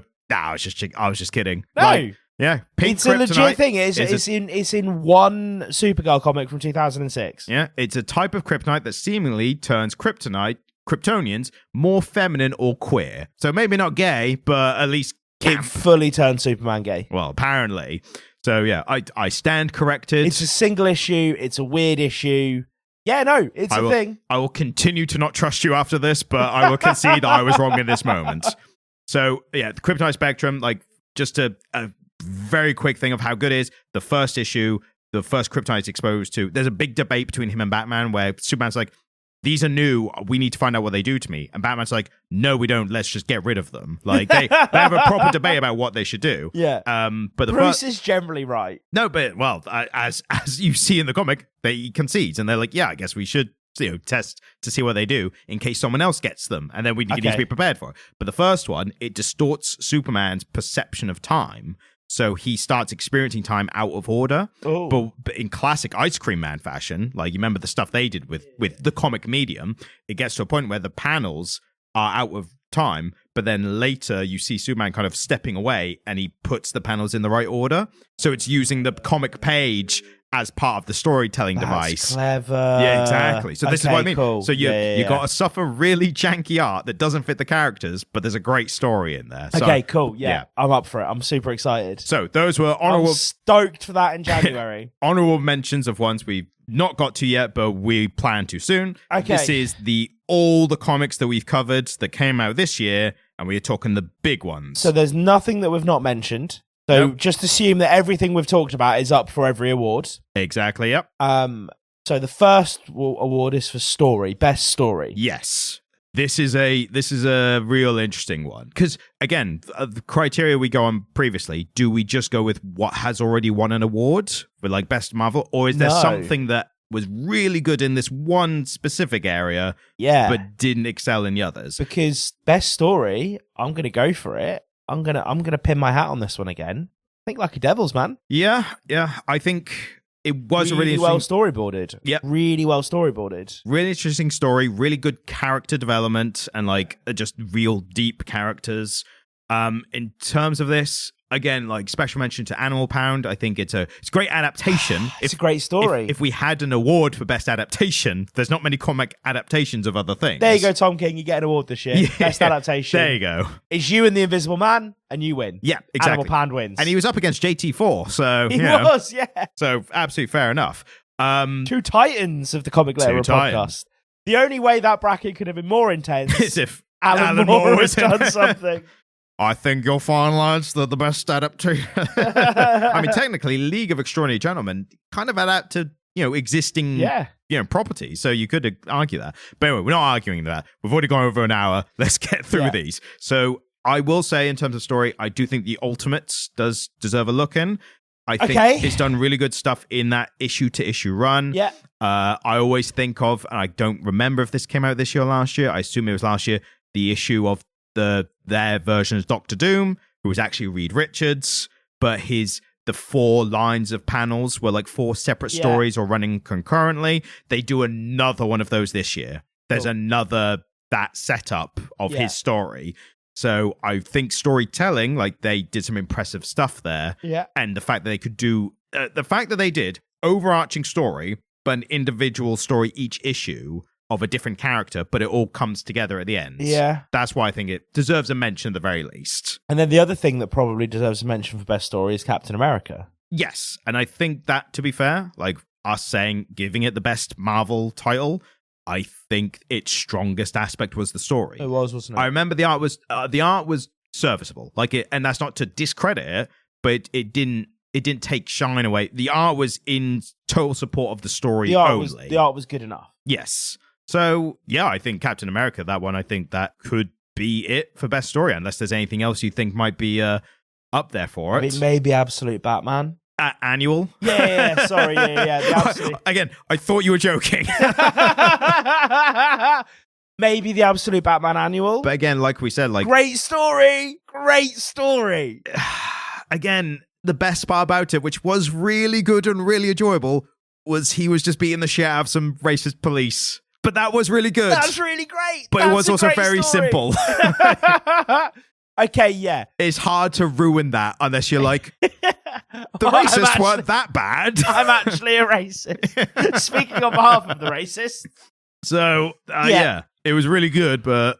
Does that mean Captain A comes away with 2 awards this year? I mean, I'm looking at this list. Again, I really like the Daredevil Cold Day in Hell story, but I will concede those. No, really well storyboarded. Yeah. Really well storyboarded. And one thing that we haven't mentioned up until now, but it's just because technically we read it, the Marvel DC Deadpool Batman crossover.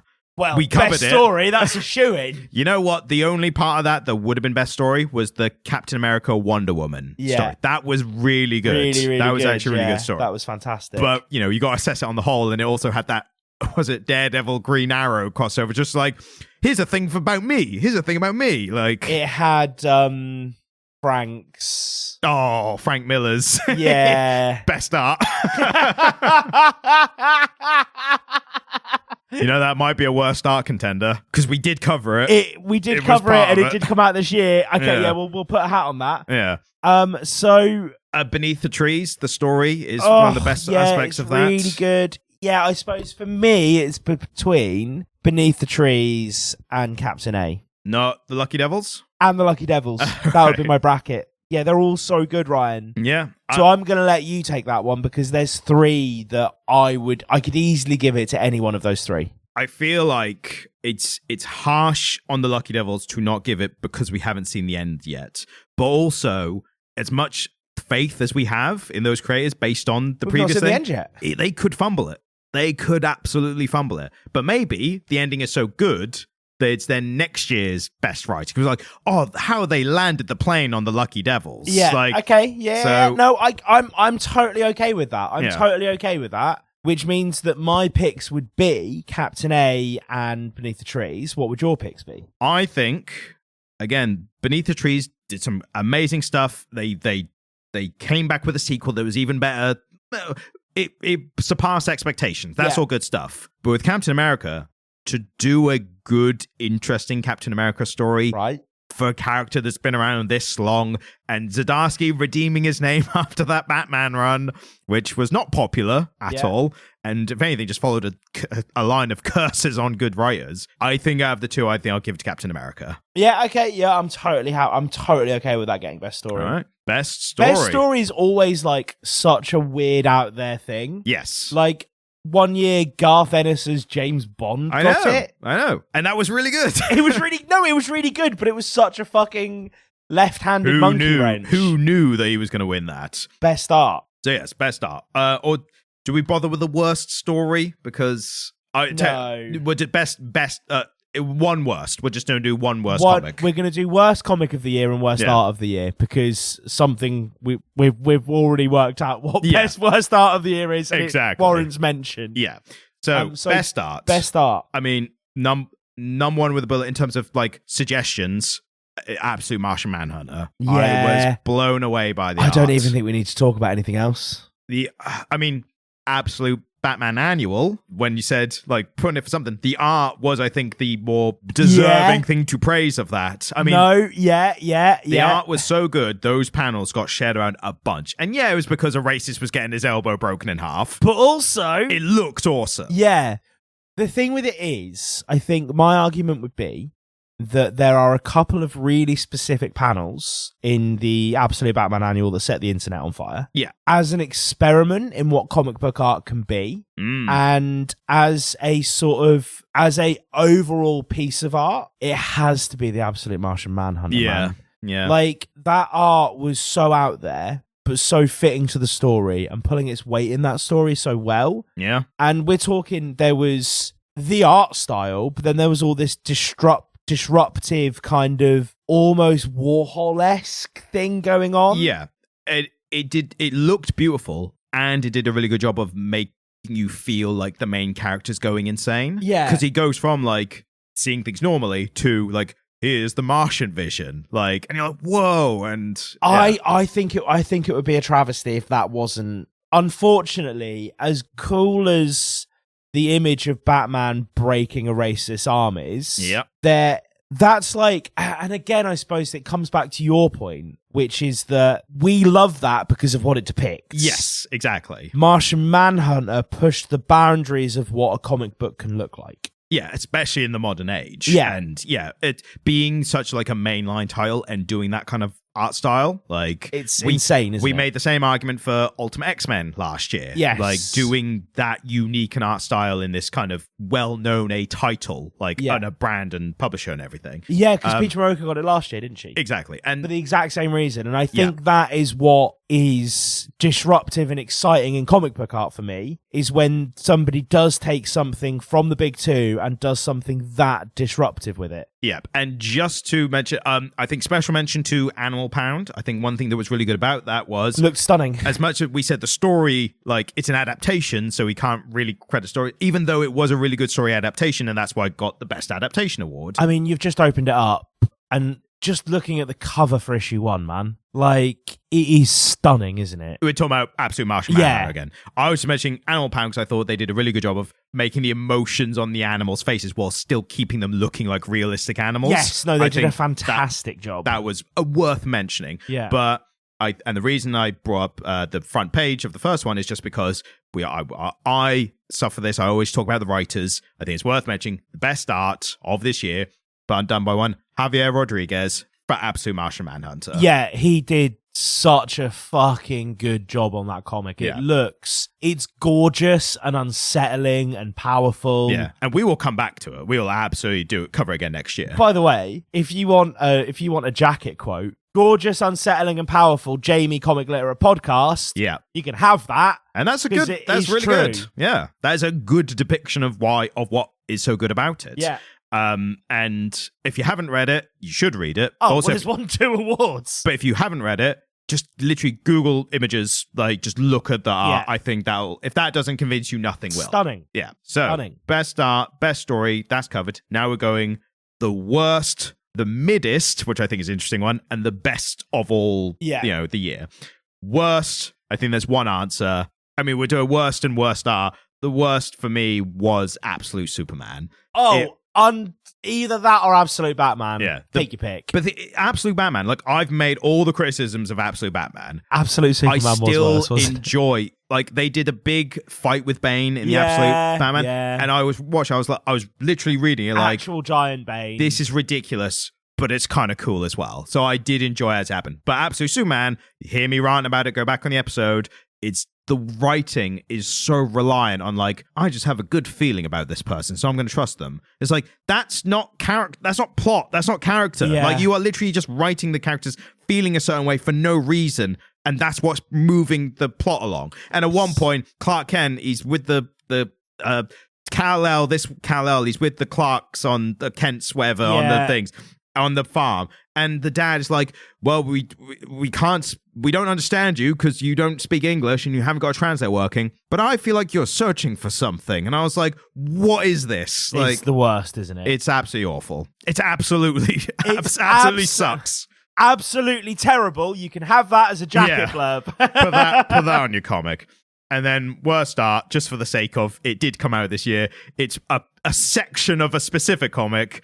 It's Frank Miller's The Dark Knight Returns versus Old Man Logan as part of the Marvel DC Batman Deadpool comic. And I think it was only about 4 pages, wasn't it? Yeah. And I think you saw that before we covered the Banked episodes will come out soon of The Dark Knight Returns. Yeah. And I really have to be like, this is when people say he's fallen off, this is what they mean. Yeah. But this is what he did in the 80s, and this is why people like and revere this.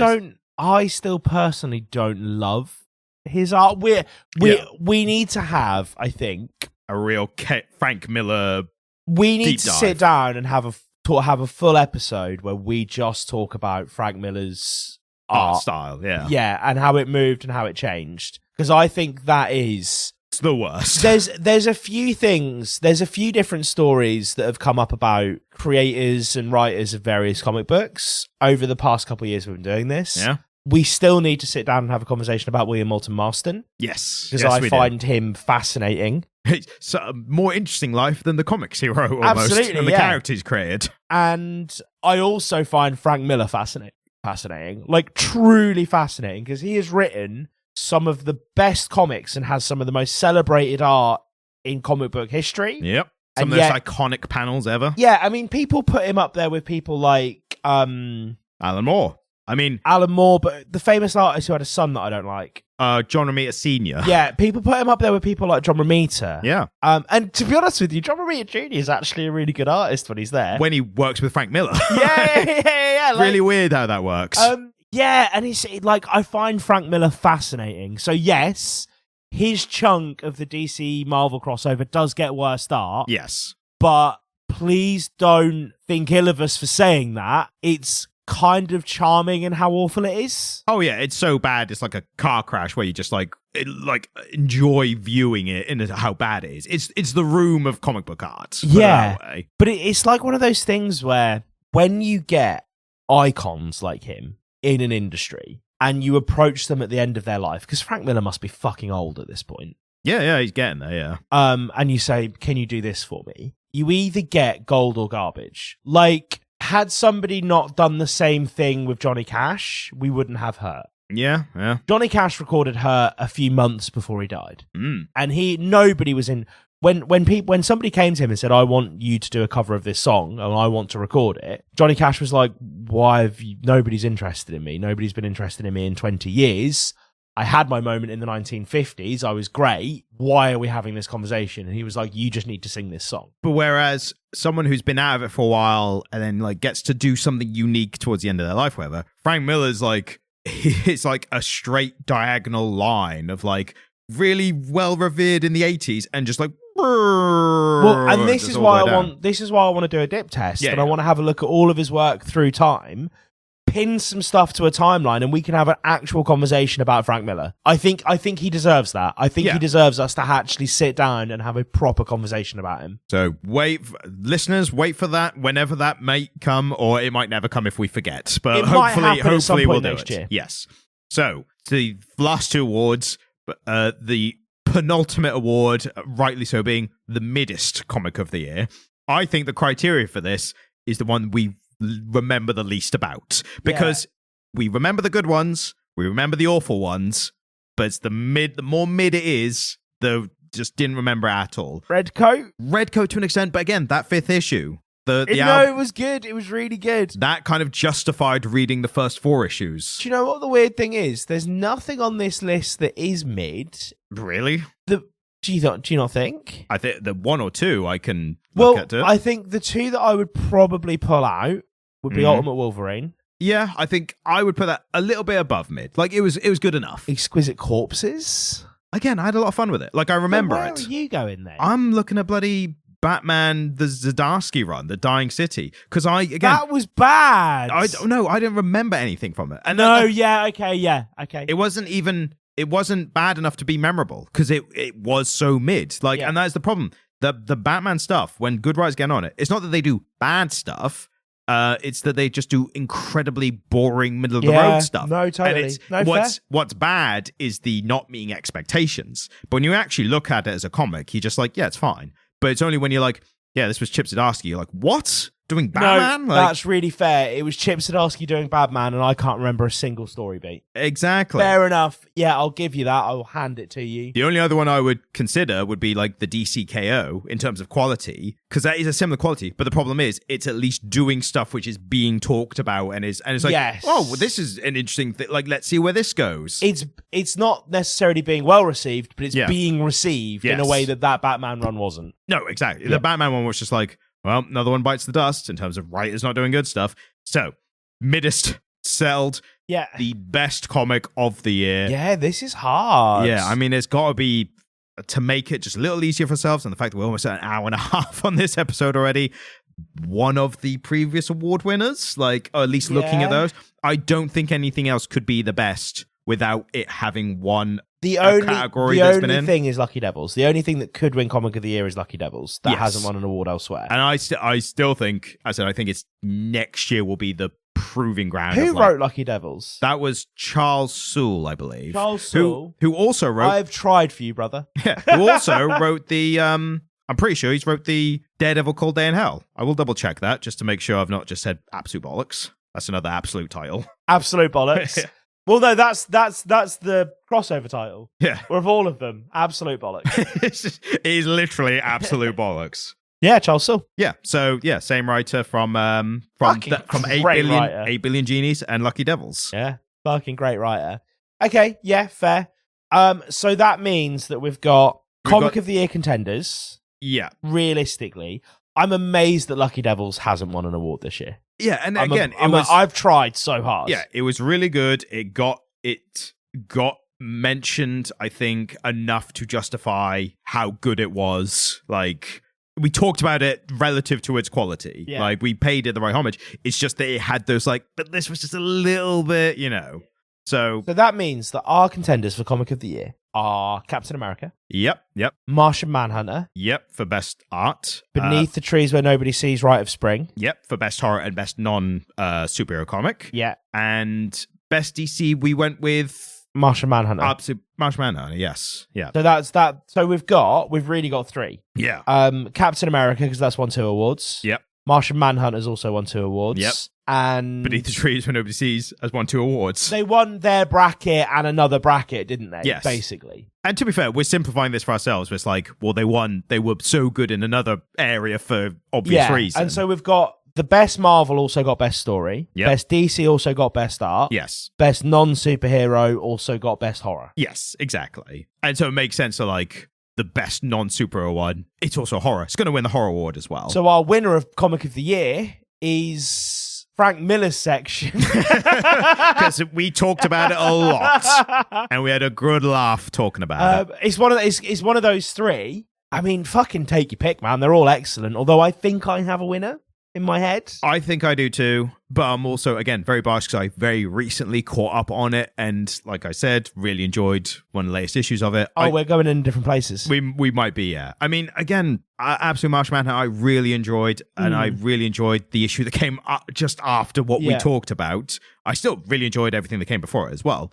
Beneath the Trees, again, is one of the ones I would recommend to I'd very quickly recommend it to someone who's looking for a non-superhero comic. I think it's definitely earned that. In Captain America, I'll tell you what, I'll take out Captain America. I really enjoyed the story of it. It was really, but it didn't blow me away and have me thinking about it as much as the other two. Yeah. So I'll take that off the board. So yeah, it's definitely between Absolute Marshmallow and Beneath the Trees for me. Are you leaning one way or the other? I am. Mm-hmm. Beneath the Trees. I just think it's a more well-realized story. Yeah. And again, I think this comes down to... it's so hard because they are both, for me, these are the two issues. Captain A pipped it through because we didn't read a lot of Marvel and it was so solid. Yes. Right? Yeah. That's how it ended up where it is. Not to say it's bad. I think it's excellent. Yeah. I don't think it's our comic of the year. Yeah. Because Beneath the Trees and Martian Manhunter both pushed the boundaries for me of what I think of modern comics being able to do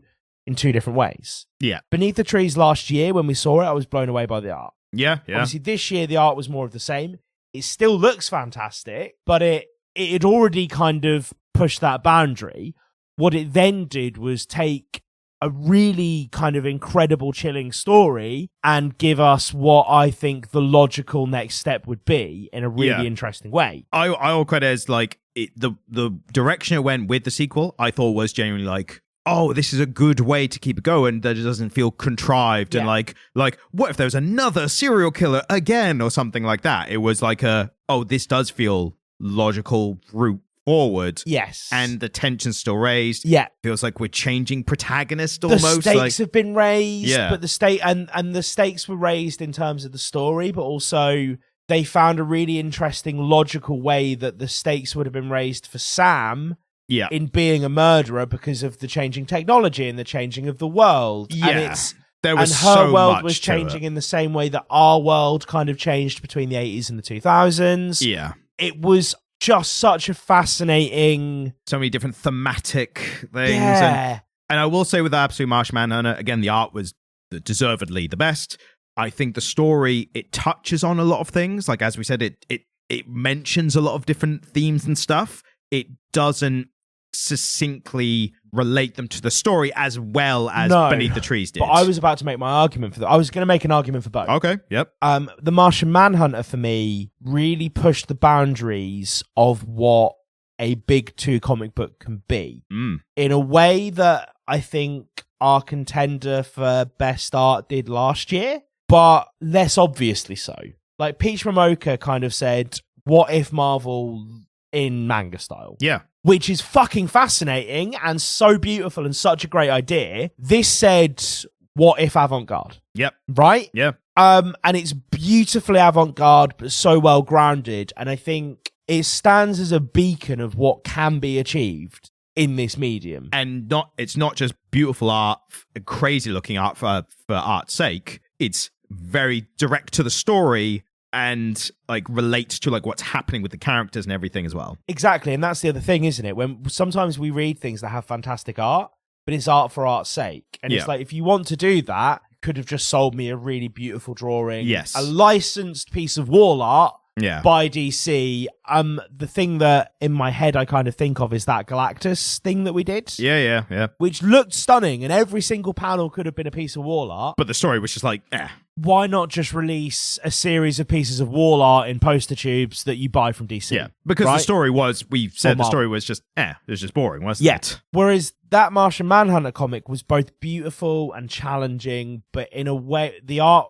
functioned as comic book art still, right? Yeah, and the story kind of made me like, kind of question like, what is happening here? Yeah. But in a way that I was wanted to be invested. Like I was actively trying to understand the comic. And so I think they're both really worthy titles, and I would struggle to pick between them. So I'm hoping at this point,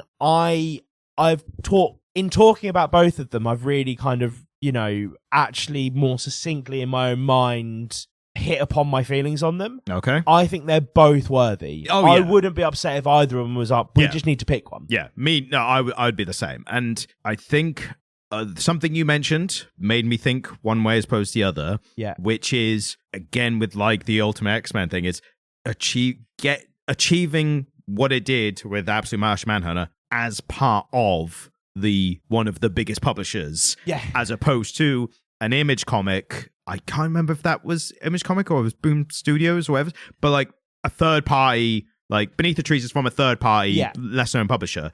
And it's like, yeah, you would get like the best stuff from a writer, an artist, when they can just do whatever they want. Yeah. And it's, again, does not knock how good Beneath the Trees is. It's one of the best comics I've ever read, like hands down. But the fact that Denise Camp and Javier Rodriguez managed to get that comic as part of one of the main lines, I think it's got to be Absolute Marshmallow for that tiniest of edging out over the other in terms of quality. You know what? I'm more than happy with that. Yeah. And also just till we make a decision and end the episode. Yeah, with the caveat that it could have gone either way. It literally just depended on which of the arguments we were both making for both of them ended up being the most compelling to the other. Yeah. And I think you're right. I think I tried to make as compelling an argument as I could for both because I just really wanted the audience to know deserved it. How fucking amazing they both were. But the Comic Literate Comic of the Year 2025 is Absolute Martian Manhunter. And it absolutely deserves it. And it absolutely does, Ryan. Right, so we've gone so longer than I anticipated on this. I just want to run through this last thing just to... I think this warrants a quick discussion. Again, so the podcaster host version of the removing the lower ribs and self-filleting So we get a Spotify Wrapped as creators. Yes. And there's a couple of bits on here that I think you just wanted to highlight, didn't you? Yeah, a couple of bits what I'm proud of. And again, for people listening, especially through Spotify, because that's who it specifically references, to thank them for being part of these little accolades that we can look at and say, hey, this is growing and becoming something that we kind of pictured when first starting this podcast. Yeah, and there's a couple bits on it that I don't know if we want to highlight the same thing. The thing that I really wanted to highlight was some of the countries. Yes, I think that's a good thing to get into. I'm only mentioning some of the things that, again, the ones that make us look the best, obviously, but just, again, things that I'm proud of, like Spotify confirmed our audience on Spotify went up like 200%, Really cool. That's really good. We had a measure of new audience on Spotify, and again, this is because we're starting from a smaller place and we're growing, but it was like beyond measure because it just has 999%. So I think we had a growth that even beat the metrics by which Spotify can measure them, and that's pretty cool. 124% new followers on Spotify, like that's pretty good. Like just a bunch of metrics on listening, which I don't know if they're good or bad because I don't know what we're in comparison to. 63,000 hours. Yeah, no, it's pretty good. And increasing from last year, like 117%, like listening from the previous year. That's really good. And then the interesting ones, some specific, like this was your best episode, this was your worst episode. I don't think that's as important. Although it's worth mentioning that one of the comic books that kind of was in the running for a lot of awards didn't get anything this year, but our most popular episode on Spotify was Absolute Wonder Woman. Yeah, and that's one of those, like, okay, sure. But it kind of tells me that when we give you guys good comics, you come and listen to the episode, right? When we're talking about good shit, you listen. Yeah, and I think it's interesting that that's more so than the Absolute Batman or Absolute Superman or what have you. Maybe it's one of those things where, like, people kind of knew it was good already, but it wasn't because it wasn't getting talked about as much. Yeah. So when it's like, oh, there's a podcast episode about this comic that isn't getting as much attention elsewhere. That's really good, better than the other stuff next to it, but not getting talked about right now. Which is why we are the ones who find the good stuff that people aren't talking about and give it the proper praise it deserves. That's what we're here for, bro. So one of the figures I thought was especially surprising to me. Yeah. So this is a audio-only podcast, as you know, because you are listening to it on audio-only right now, right? But with Spotify, I put it on YouTube, and the video is literally just the background, the thumbnail with some logos and stuff, and it's just that for the entire time it plays. It's a way we just can send it to each other, and it's just a record on YouTube. It's a place to put it, isn't it? So part of Spotify is you can also upload videos there. So I was like, well, I've got a video, so we've got it already made for YouTube. I'll put it on Spotify. Turns out that apparently our audio only podcast is somehow, according to this Creator Wrapped, in the top 15% of video podcasts on Spotify. Mental. That is nuts. Like, that is mental. You can look at that and say, oh, wow, like people are watching the videos to play the audio for our podcast for some reason. I look at it and go, what is that bottom 85% of video podcasts like that we're above them somehow? Yeah, that's that insane. happen? So in terms of the countries that we managed to get to, 43 countries. Which is as of nearly now. a quarter of the world's countries. I know. So we've got some work to do there. Yep. We've got top countries. Now, the top one is not too surprising because it is the United States. I do think you got to be a bit nicer to the Yanks from now on because they are most of our listenership. Maybe they come for some self-flagellation. Maybe that they doesn't sound very American. No, that's not very... No, but it would... I think our podcast is the thinking man's podcast. So these are the educated Americans that are listening to us. Yeah, we're getting the best. It was the Donald Trump. They're not sending their best. We are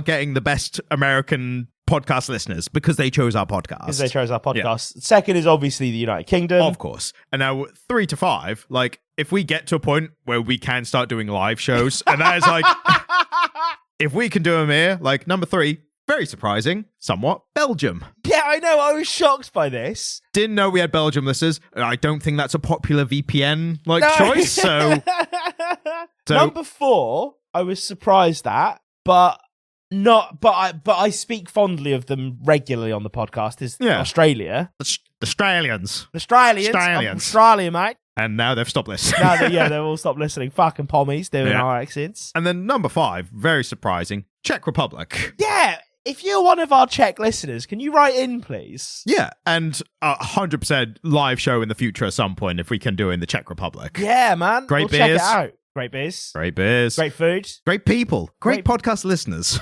The best. You know, they're the 5th best podcast listeners that we have. Exactly. So. Oh, there was one other thing that I just really wanted to mention. Is that there was top related artists. Yeah, no, we're getting to that. Oh, we're getting to that. So I haven't skipped that because that's one of the funnier things. Yeah. The great taste of our fans, what else they're listening to on Spotify. Now, the top 2, I think are very common listens for people. Well, should we go back from the bottom? Should we go from bottom to top? I mean, yeah, it's not that surprising, really, is it? It's number 5 is the Beatles, and because of you, we talk about the Beatles unusually a lot for a comic book podcast. Yeah. And then it goes, Drake, I don't know if I pronounced his name correctly, Jorge Rivera Herans? I've never heard of him, but I'm interested as to whether or not that's like, he's really popular in Belgium or the Czech Republic. Yeah, maybe. And then top 2, again, Kendrick Lamar and Taylor Swift. Like, those are some of the most streamed artists in the world. So it's not that surprising. I think Tay may be that my partner listens to every single episode on the day of release and listens to a lot of Taylor Swift. So she could be skewing the results, pushing her to first. I think, because my partner is a power user. Yeah.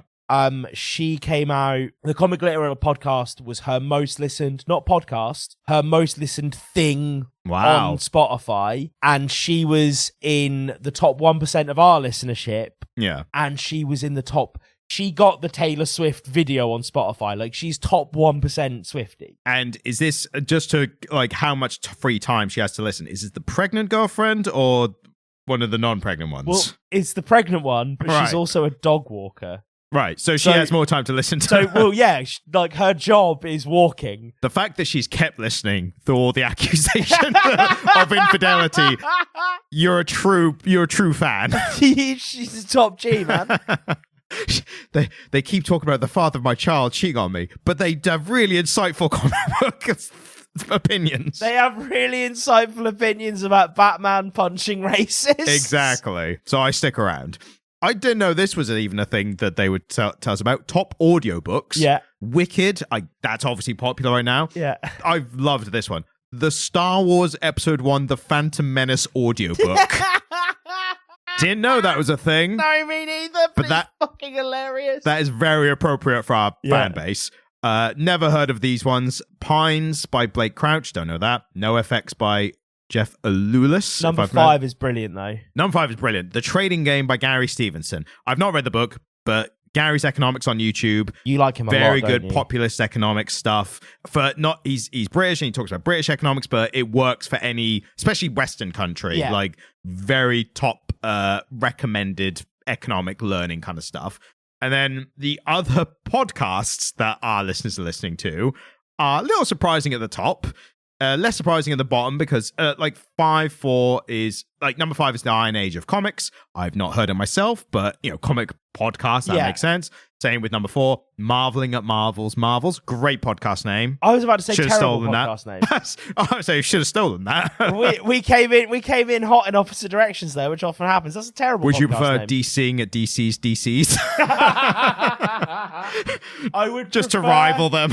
I prefer marveling at images.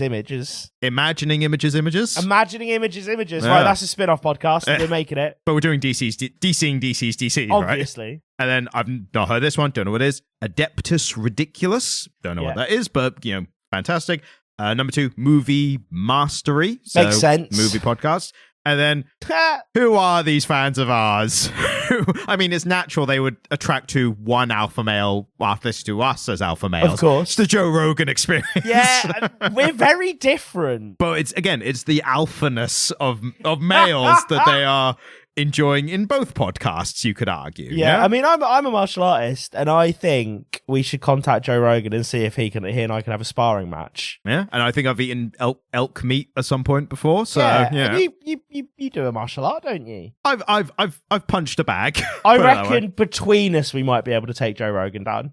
Well, apparently he is pretty good. I have I mean, the guy's fucking jacked. No, but apparently he's very good at the Brazilian Jiu-Jitsu and the striking of, I don't know. Don't ask me how I know this cuddling stuff. one of us, the other one can punch him. Yeah. Repeatedly. So basically, one of us has to cry and distract him. Joe Rogan, will you fight both of us at once? And, hey, Joe, if you like comics, you're welcome on the podcast. Oh, Joe Rogan is definitely welcome on the Comic Later podcast. I'd love to hear him be like, yeah, so I read this, Frank Miller's The Dark Knight Returns. I thought it was really cool. And we're like, yeah, let's talk about that then. Let's go, Joe. I really like the intricacies of Alan Moore. Like, oh, you're on the right podcast. Yeah, we're on the right podcast, Mr. Rogan. So to finish off, we got some, medals, fake medals. At least Spotify have sent them out at the very least, Good on them. Off. But apparently we did get a 2025 rising star because apparently our growth outpaced 90% of other shows' growth, which, again, thank you for that. Fans listen to our show for longer than 92% of other shows. Again, like with the other one, I'm like, what is that 92% of shows like that we are doing better than them? Yeah. Like that's, again, maybe I'm glass half empty. But AI like, slop. yeah, well, apparently, maybe we're getting boosted because of the awful AI podcasts and more comments than 96% of other shows. How few comments are 96% of other shows get? We don't get that many comments, We really and that's don't. fine. We just need the listenership. It's mostly just my mum. Yeah. Jamie, is this where I message you? Are you free for lunch? But so again, all that is to say, we appreciate that you have taken time. Not that you've given us your time, because at this day and age, we all give our time to everything. Yeah. It's the fact that you chose us specifically to give your time to listen to us. Thank you. And we hope that we've either entertained you, informed you, more than likely just distracted you from the bad thoughts. From the crippling anxiety and loneliness of living in 2025. But no, thank you so much for listening. And if you're Been going to a pick anyone to distract from bad thoughts, pick the Comic Lyric podcast. Yeah, I mean, it's been a weird year for us. I became a dad. Yeah. I had to listen to him ranting on about becoming a dad. And all that I was talk tough for about. me, That's tough for you, man. Yeah. So it's been a weird year for us content-wise because there's been 2 months where I haven't been here. So thank you so much for sticking with us, but I'll be back soon. And the thing that needs to be mentioned, I think it needs to be mentioned every year, as long as it's true, and I hope it's true for a long time, we haven't missed a week. We haven't missed a week. Anything that happens, we still, every Monday, 7 a.m. British time, I don't know what time it is other times, a episode of the Comic Lyric podcast comes out. Maybe it was recorded the previous week. Maybe it was banked previously. Doesn't matter. I recorded a podcast the day before the birth of my child. And we almost didn't record. And you were the one who was like, tell you what, let's do it a day early just to make sure we've got it done. I turned around to my pregnant partner, the pregnant one. No, not the pregnant podcast, I think I have to say. Well, no, she's not the pregnant anymore. There's a different pregnant one now. Yes. You've got to keep one in rotation. Yeah, of course. And I was like, podcasting never dies. And then I ran out. Nearly had a car accident. Yeah, that was a fun one. I nearly wrote my silly little sports car off in the rain. Try and guess which episode that happened right before. See if we mention it or allude to it. I was shaky when I got here. And then, my child was born, but 24 hours later. There's nearly 2 hours. I might have to cut some of the stuff, like some of the ambling we do at the beginning of the podcast. Yeah, there's a lot of not much at the start of this episode. Yeah. To be honest with you, this is the second time I've recorded since going on paternity leave. Also, it's still going. That's fine. The second time I've recorded since coming back from paternity leave. That last episode was rambly on my part. Rambly and went into not great topics for a Christmas episode. It reminded me of like early days comic literate. Where we learn how to filter ourselves as we talk. This week it was rambly to start with, and then we focused up. Yeah, because we were like, it's been an hour. We need to get through this. I still need to have lunch. And I'm hungry. Yeah, so I've abandoned my child. Right. I literally woke my partner up and was like, podcasting never dies. And she was like, can you give me 15 minutes so the dogs can have a piss? And I was like, you get 10. Because we need to tell the people that Frank Miller's art is still as bad as people think it is. It didn't go down as badly as that, but that's kind of the spirit of the conversation I had with my partner this morning. Now, evidence the point. We're rambling again. So, thank you for listening to us for this year and for the previous years. Please stick with us for the coming year. For next week is going to be the clip show, the best of the bits that I thought were the best. The 2 weeks after that is the last of the banked episodes, just to use them up because we did such a good job on them. And that is 2 parts of the Dark Knight Returns, completing the trilogy of the graphic novel, quote unquote, like, comics that define the term and all that.